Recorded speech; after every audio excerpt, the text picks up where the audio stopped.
أعوذ بالله من الشيطان الرجيم. بسم الله الرحمن الرحيم. اقرأ باسم ربك الذي خلق خلق الإنسان من علق اقرأ وربك الأكرم الذي علم بالقلم علم الإنسان ما لم يعلم كلا إن الإنسان ليطغى أن رآه استغنى إن إلى ربك الرجعى أرأيت الذي ينهى عبدا إذا صلى أرأيت إن كان على الهدى أو أمر بالتقوى أرأيت إن كذب وتولى ألم يعلم بأن الله يرى كلا لئن لم ينته لنسفعا بالناصية ناصية كاذبة خاطئة فليدع ناديه سندع الزبانية كلا لا تطعه واسجد واقترب صدق الله العظيم.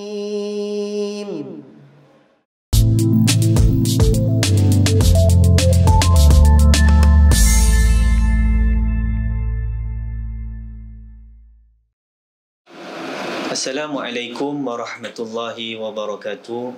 Alhamdulillahi rabbil alamin. Wassalatu wassalamu ala rasulillah wa ala alihi wa sahbihi ajma'in. Qala rabbi shrah li sadri wa yassir li amri wahlul uqdatan min lisani yafqahu qawli, amma ba'd. Pada hari ini kita akan mentadabbur surah Al-Alaq ayat 1 hingga 5. 5 ayat ini adalah wahyu pertama yang diterima oleh baginda Nabi Muhammad sallallahu alaihi wasallam melalui malaikat Jibril alaihi salam. Firman Allah Azza wa Jalla dalam surah Al-Alaq ayat 1 hingga 5. Bismillahirrahmanirrahim. Iqra bismi rabbikal ladzi khalaq. Bacalah dengan menyebut nama Tuhanmu yang menciptakan. Khalaqal insana min 'alaq. Dia telah menciptakan manusia dari segumpal darah. Iqra wa rabbukal akram. Bacalah dan Tuhanmu lah yang maha pemurah. Alladhi 'allama bil qalam. Yang mengajar manusia dengan perantaraan kalam, yakni pena. 'Allamal insana ma lam ya'lam. Dia mengajarkan manusia apa yang tidak diketahuinya. Hadirin yang dirahmati oleh Allah Ta'ala, pengajaran daripada ayat-ayat yang saya baca sebentar tadi adalah ayat pertama menunjukkan bahawa pentingnya ilmu dan membaca, yang dimulai dengan perintah Iqra, kata Allah, bacalah, menunjukkan fi'il amar ataupun suruhan, iaitu pentingnya ilmu dan membaca dalam kehidupan manusia. Allah menyuruh kita untuk membaca dan mencari ilmu dengan menyebut namanya, yang menunjukkan bahawa segala ilmu adalah berasal daripada Allah Azza wa Jalla. Ayat yang kedua menyatakan tentang kehidupan manusia bermula dari ciptaan yang sangat sederhana.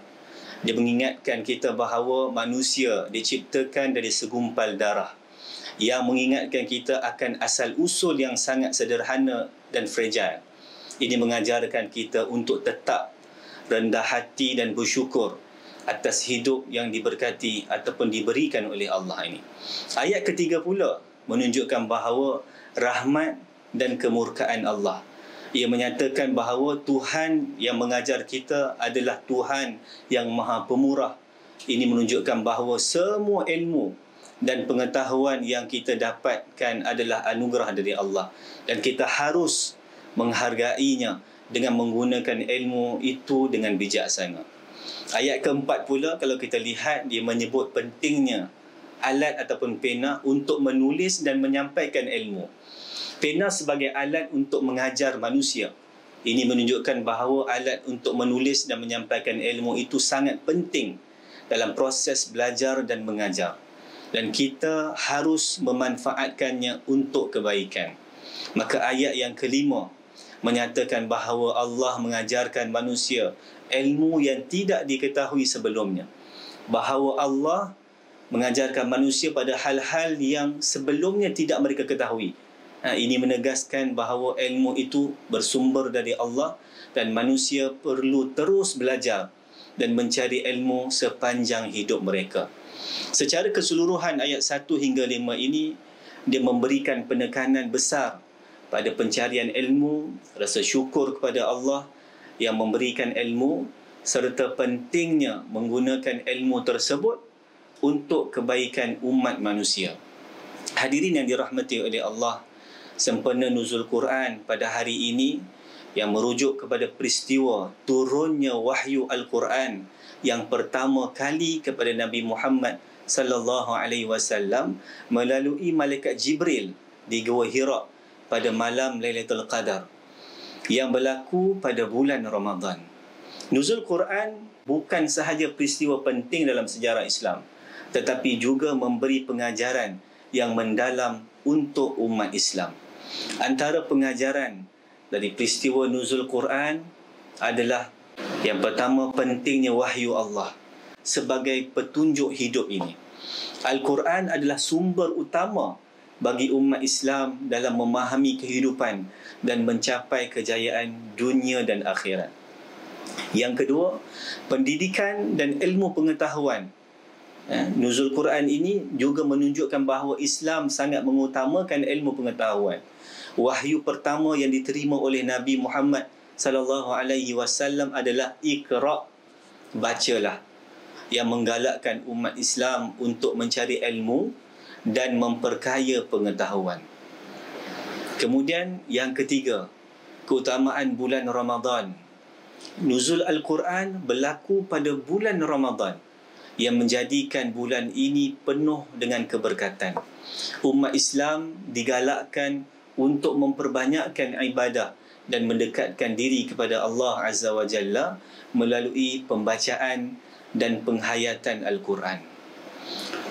Yang keempat, pentingnya pengamalan Al-Quran. Al-Quran bukan hanya untuk dibaca, tetapi untuk diamalkan.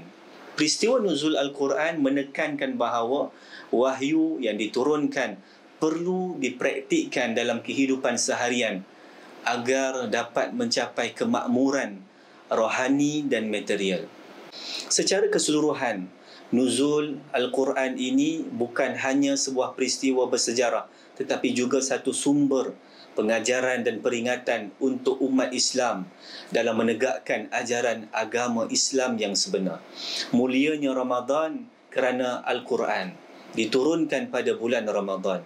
Mulianya Lailatul Qadar kerana Al-Quran diturunkan pada malam tersebut. Mulianya baginda Nabi Muhammad sallallahu alaihi wasallam berbanding semua nabi-nabi adalah kerana Al-Quran mujizat baginya. Mulianya malaikat Jibril alaihi salam sebagai ketua bagi kesemua malaikat adalah kerana tugasnya menyampaikan Al-Quran. Jika anda ingin jadi mulia, hiduplah dan bergaullah dengan Al-Quran.